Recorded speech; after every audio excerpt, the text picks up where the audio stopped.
Incidents are also known as IODs. That means incident on duty. IODs happen. Because of that, incident management is vitally important. Wendy Randall will walk you through the process.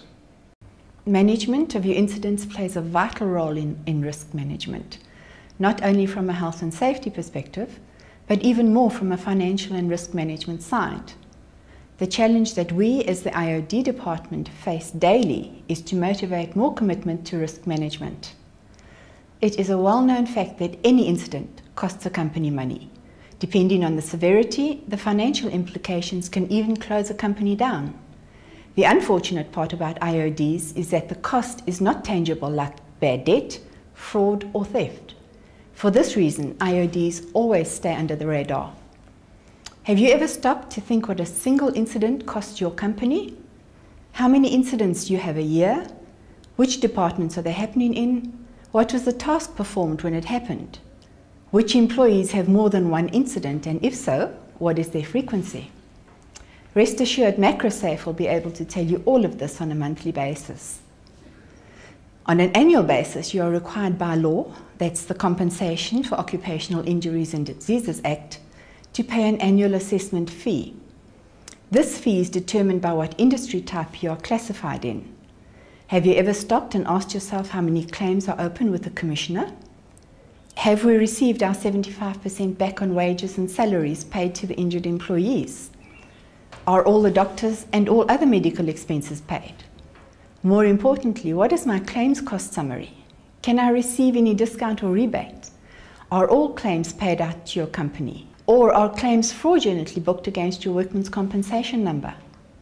This is what we do best, and we are proud of our efforts in saving our clients millions every year by managing this effectively. To enable us to achieve all of this, we need to manage your reporting of incidents effectively. I would like to hand over to Claudette Vilakazi, our IOD team leader, to explain the procedures we follow when an incident occurs and incident reporting takes place. When we receive notice of an incident from a company, we initially get the paperwork via email. We capture the claim on the MAKROSAFE management system. Once this is done, the system automatically flags all the documentation that is required by the Compensation Commissioner to close the claim effectively.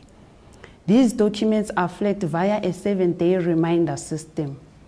If we manually need to change the date on our client's request, we can do so via a date picker. Once we have received the documentation from our client or the employee directly, we upload this to our server, and this is available to be reprinted or reviewed at any time in future.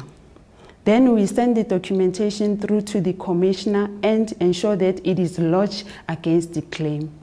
We follow up with the clients via our reminding system. This includes any documentation outstanding on a specific claim, and with the Commissioner and the status of paying out any expenses to the claim. All of this information is captured on our management system. For that reason, we are able to provide an accurate status of your claim telephonically or via reports. Important documents required when a claim is initiated and then up to the point where it is closed are employer's report of an accident, employee's ID document, payslip, first medical report, progress report, final medical report, and resumption report.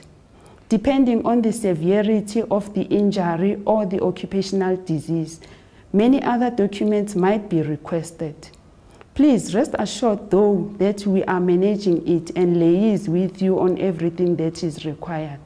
Currently, we have 2,800 claims open on our system, and I am proud to say that we are on top of our claims and adding value to every one of our clients. Thank you, Claudette. As part of risk management, we assist our risk department in capturing the task that was being performed when an incident occurred. Our software program prompts the risk department, and they ensure that the risk assessment is reviewed and, if necessary, reclassified. The probability and severity of the risk associated to the hazard of that task plays a large role in this process. Our risk department keeps you posted on any changes or updates on your risk assessment. On a monthly basis, we also monitor your incident rate or number of incidents. Should it raise any concerns, the IOD department will contact the risk department to do an in-depth MIRCA, a MAKROSAFE Incident Root Cause Analysis, to investigate why the incident rate or amount of incidents are high. I would like to hand this part over to Johnny to explain what a MIRCA investigation is all about. This investigation is conducted primarily to show the client what measures could have been taken or should be taken to avoid future incidents of a similar nature. One of the other important factors of a MIRCA is that it charts a very specific causation route. This helps companies to understand what the drop-down effect can be when they allow an unhealthy series of events to continue. It can begin at any level in the company, from top management to entry-level staff members. Thank you, Johnny. The Occupational Health and Safety Act has a certain criteria around a Section 24 incident. We call these incidents Section 24. This is when a person has died, become unconscious, suffered the loss of a limb or part of a limb, or is likely to be unable to work for a period of at least 14 days. The OSH Act makes it legally binding that an incident of this nature be reported to the Department of Labour via an Annexure 1. It is also very important to remember that the accident scene cannot be disturbed until the Chief Inspector gives the go-ahead to do so. We strongly recommend that a MIRCA investigation be conducted on these incidents. While you would think for all this work that 90% of the SLA would comprise of COID services, this is actually not the case. The COID services fall under the monthly administration COID and health and safety fees. Your fee is determined by the amount of employees you employ. Wendy did mention that the COID department sponsors one MIRCA investigation free of charge. Our SLA also caters for more investigations through the year, should you require them. Included in the COID service is the administrating of your letter of good standing. The COID department currently administers approximately 200 of our clients' letters of good standing. We look forward in assisting you with this too.